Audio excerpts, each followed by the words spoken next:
We begin tonight with some horrifying rental disasters. If you're thinking of having a mini vacay in someone else's home or letting a stranger stay in yours this summer, listen up. Here's ABC's Gio Benitez. You're watching a home burglary in action, police say, but this is no break-in.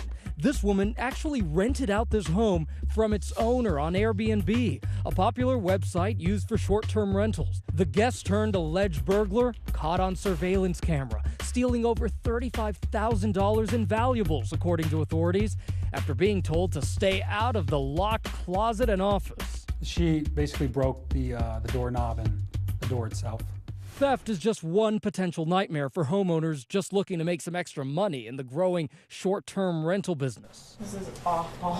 Mark and Star King, parents to 2 young sons, handed over the keys to their Calgary home to renters who were supposedly in town for a wedding. Everything imaginable that would violate a home has happened here. According to neighbors, the guests started their own party. Within 3 or 4 hours that we exchanged keys, a party bus was here. A party that lasted several days and left their once immaculate home unrecognizable. We don't want to touch anything. Broken glass everywhere.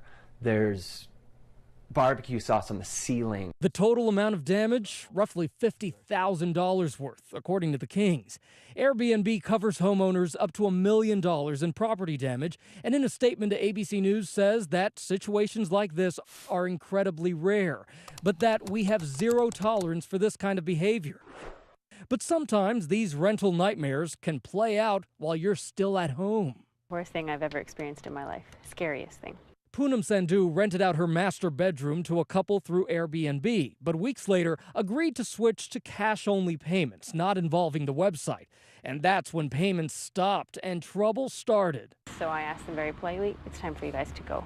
But her renters refused to leave, and that's when she installed these security cameras. Here, Sandhu is seen helplessly watching as her unwelcome guests roam freely through her house, helping themselves to anything in her refrigerator and cabinets. This shirtless man is seen wandering through the house at night. In a lot of states, if you stay in a place for at least 30 days, it's deemed to be a rental. To get someone out who doesn't want to leave, you effectively have to evict them.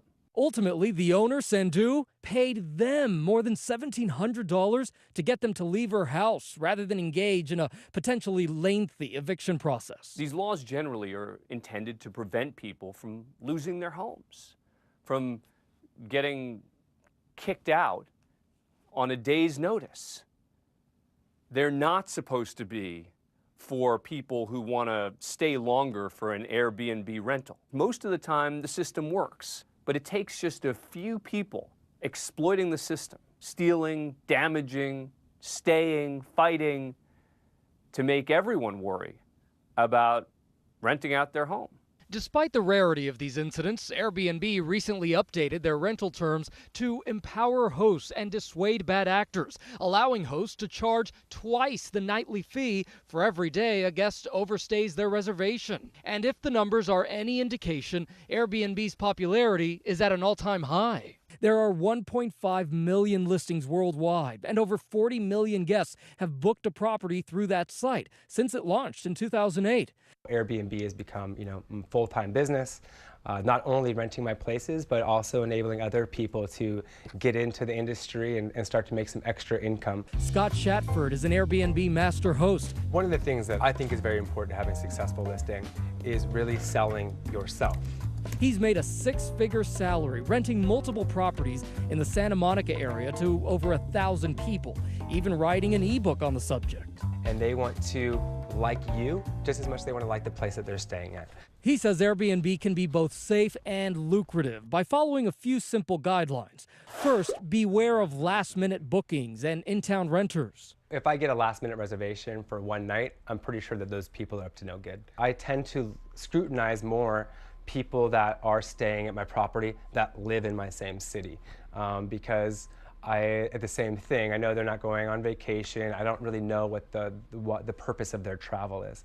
Also, set up your Airbnb account so that only experienced, verified renters can book your place. This is really, really important because if somebody trashes your house or steals your stuff, you know exactly who you're going to be chasing down. And finally, doing some social stalking. If, the picture on Facebook of your guest is, somebody doing a keg stand, you probably don't want them coming for your spring break rental, right? When it comes to home rentals, renters should beware too. Sometimes listings don't paint a complete picture. Look at this sprawling 4,000 square foot home in South Lake Tahoe, advertised on HomeAway.com for $400 a night. This house is amazing. How could that be? And I thought, maybe we were lucky. A seemingly perfect vacation home for Cherry McGaffrey's extended family, totaling 14 members. Her cousin's husband and daughter were the first to arrive. Kind of like a Bali style. I felt like singing. Just I was so happy. Followed shortly by the actual homeowner. I took a peek through the slats of this window here and recognized that we're total strangers in my house. All of a sudden, we saw a man come in. The little girl sort of screamed. I was kind of surprised. I didn't know who he was. I informed them that I was the owner of the house. He basically said, sorry to tell you this, but you guys have been scammed.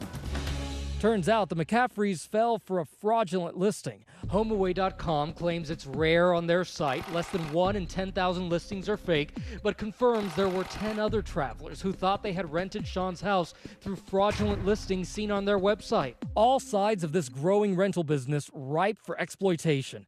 But at least one alleged thief is no longer a threat. She was quickly and easily recognizable by one of our investigators who put it together, and once we were able to see her photo and match it with the video surveillance, you could tell that it was her. The suspected sticky-fingered San Francisco renter in police custody tonight. For Nightline, I'm Gio Benitez in New York.